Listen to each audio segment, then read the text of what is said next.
Bismillahirrahmanirrahim. Assalamualaikum warahmatullahi wabarakatuh. Alhamdulillahi rabbil alamin. Wabihi nasta'in wa ala umurid dunya waddin.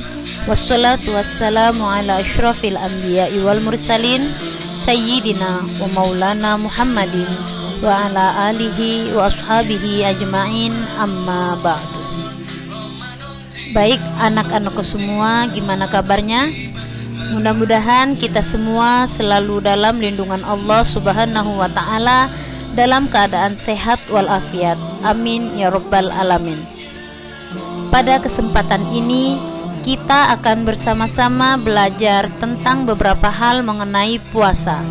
Adapun pembahasan kali ini adalah tentang perkara yang membatalkan puasa dan perkara sunnah ketika puasa. Puasa merupakan ibadah yang identik dikerjakan di bulan Ramadan. Setiap umat Islam yang menjalankan ibadah puasa Ramadan harus menjaga puasanya agar tidak batal sampai tiba waktu berbuka. Lalu, apa saja yang termasuk pembatal puasa? Berikut adalah hal-hal membatalkan puasa yang sebaiknya tidak dilakukan agar puasa Ramadan berjalan lancar. Yang pertama ialah makan dan minum dengan sengaja. Makan dan minum dengan sengaja sudah mutlak akan membatalkan puasa. Hal itu diungkapkan dalam Quran surah Al-Baqarah ayat 187 yang berbunyi, "Dan makan minumlah hingga terang bagimu benang putih dari benang hitam, yaitu fajar. Kemudian sempurnakanlah puasa itu sampai datang malam." Namun ada pengecualian dalam hal ini. Jika orang yang berpuasa memang lupa, keliru, atau dipaksa untuk makan dan minum, maka puasanya tetap sah. Perkara yang membatalkan puasa selanjutnya ialah memasukkan dengan sengaja benda ke dalam rongga yang terbuka. Contohnya seperti mulut, hidung, dan telinga. Ketiga ialah muntah dengan sengaja. Selain sengaja memuntahkan apa saja makanan dan minuman ke dalam tubuh melalui mulut, muntah yang disengaja juga termasuk hal membatalkan puasa. Tetapi jika seseorang muntah tanpa disengaja atau muntah secara tiba-tiba, maka puasanya tetap dihukumi sah selama tidak ada sedikit pun dari muntahannya yang tertelan kembali olehnya. Selanjutnya ialah keluarnya darah haid dan nifas.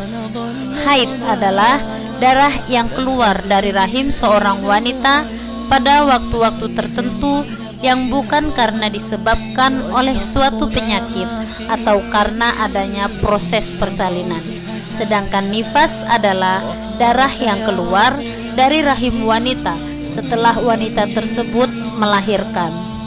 Selain dihukumi batal puasanya, orang yang mengalami haid atau nifas berkewajiban untuk mengqadha puasanya di hari lainnya ketika sudah suci atau setelah mandi wajib. Selanjutnya ialah gila atau akal tidak sehat. Gila atau junun pada saat menjalankan ibadah puasa. Ketika hal ini terjadi pada seseorang di pertengahan melaksanakan puasanya, maka puasa yang ia jalankan dihukumi batal. Selanjutnya ialah murtad. Murtad adalah keluarnya seseorang dari agama Islam. Misalnya, orang yang sedang puasa tiba-tiba mengingkari keesahan Allah Subhanahu wa ta'ala atau mengingkari hukum syariat yang sudah menjadi konsensus ulama mujma' alaih. Di samping batal puasanya, ia juga berkewajiban untuk segera mengucapkan syahadat serta mengqadha puasanya. Yang ketujuh ialah keluarnya air mani dengan sengaja. Mani atau sperma adalah cairan berwarna putih kental yang keluar dari kemaluan dengan penyebab tertentu yang terjadi pada orang yang telah balik atau dewasa dan mengharuskan mandi wajib. Air mani yang dikeluarkan dengan sengaja maka menyebabkan puasa batal, karena mengeluarkan mani dengan sengaja termasuk syahwat sehingga tergolong sebagai pembatal puasa.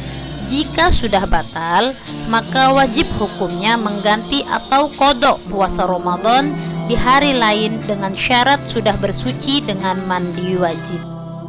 Yang terakhir, perkara yang membatalkan puasa ialah bersetubuh atau berjima pada siang hari. Pasangan suami istri yang bersetubuh atau jima di siang hari bulan Ramadan, maka batallah puasa mereka pada hari itu. Maka wajib hukumnya bagi mereka yang berjima untuk mengqodok puasa di hari lain, ditambah dengan menunaikan kafaroh atau hak harta. Adapun kafaroh yang harus dikeluarkan antara lain ialah berpuasa 2 bulan berturut-turut, membebaskan seorang budak mukmin yang bebas dari cacat. Jika tidak mampu memberi makan kepada 60 orang miskin, setiap orang miskin mendapatkan 1 mud makanan. Itu adalah pembahasan perkara yang dapat membatalkan puasa. Selanjutnya kita masuk pada materi selanjutnya. Materi yang kedua ialah perkara sunnah ketika berpuasa.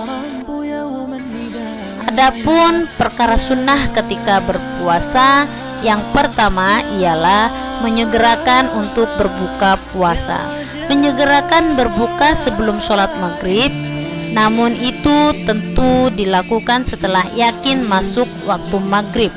Saat pertama berbuka, sunnahnya dilakukan dengan kurma. Jika tidak ada, hendaknya dengan air. Perkara sunnah ketika berpuasa selanjutnya, yang kedua ialah berbuka dengan kurma atau sesuatu yang manis. An Anas bin Malik qala, kana Nabiyyu sallallahu alaihi wasallam yuftiru qabla ayyusalliya ala rutabat, fa illam takun rutabat fatumayrat, fa illam takun tumayrat hasawatim mimma. Artinya, dari Anas bin Malik, ia berkata, Nabi Shallallahu Alaihi Wasallam biasa berbuka puasa sebelum sholat dengan rutobat atau kurma basah. Jika tidak ada rutob, maka beliau berbuka dengan tamar atau kurma kering. Dan jika tidak ada tamar, beliau meminum seteguk air. Yang ketiga ialah mengakhirkan makan sahur. Keutamaan makan sahur. Rasulullah Shallallahu Alaihi Wasallam bersabda, bersahurlah kalian, karena dalam makanan dan minuman di waktu sahur itu ada barokah. Hadis riwayat Al-Bukhari dan Muslim. Adapun hadis yang lain, Nabi Shallallahu Alaihi Wasallam bersabda, yang membedakan antara puasa kita dengan puasa Ahlul Kitab Yahudi dan Nasrani adalah makan sahur. Hadis riwayat Muslim. Adapun di hadis yang lainnya, Nabi Shallallahu Alaihi Wasallam bersabda, sesungguhnya Allah dan para malaikatnya bersolawat atas orang-orang yang makan sahur. Hadis riwayat Ibnu Hibban. Selanjutnya, perkara sunnah ketika puasa yang keempat ialah memperbanyak membaca Al-Quran. Menghatamkan Al-Quran setidaknya sekali selama bulan Ramadan, maksimalnya tentu sebanyak-banyaknya, seperti para ulama terdahulu. Bahkan setiap bulan Ramadan, Imam Asy-Syafi'i menghatamkannya hingga 60 kali. Yang kelima ialah senantiasa memperbanyak bersedekah. Memperbanyak sedekah baik kepada keluarga, kaum kerabat maupun tetangga. Berilah mereka makanan secukupnya, walau hanya seteguk air atau sebiji kurma. Berdasarkan sabda Rasulullah Shallallahu Alaihi Wasallam, artinya siapa saja yang memberi makanan berbuka kepada seorang yang berpuasa, maka dicatat baginya pahala seperti orang puasa itu, tanpa mengurangi sedikit pun pahala orang yang berpuasa tersebut. Hadis riwayat Ahmad. Yang terakhir, dari perkara sunnah ketika berpuasa ialah menjaga lisan dan perbuatan dari perkara yang sia-sia. 8 perkara lisan yang harus kita hindari ialah: 1. Berdusta, 2. Menyalahi janji, 3. Gibah, 4. Mendebat orang, 5. Mengklaim diri dari dosa, 6. Mencela, 7. Mendoakan keburukan bagi orang lain, 8. Bercanda, mengejek, dan menghina orang. Rasulullah Shallallahu Alaihi Wasallam bersabda, barang siapa yang beriman kepada Allah Subhanahu wa Ta'ala dan hari akhir, maka hendaklah ia berkata dengan perkataan yang baik, atau hendaklah ia diam. Hadis riwayat Imam Al-Bukhari. Menahan lisan dari perkara-perkara yang tak berguna, apalagi perkara haram seperti berbohong dan mengumpat, sebab semuanya akan menggugurkan pahala puasa. Alhamdulillahirabbil alamin.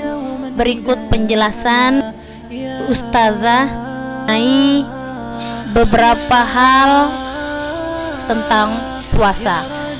Mudah-mudahan apa yang Ustazah jelaskan kali ini dapat bermanfaat baik di dunia maupun di akhirat. Syukron. Assalamualaikum warahmatullahi wabarakatuh.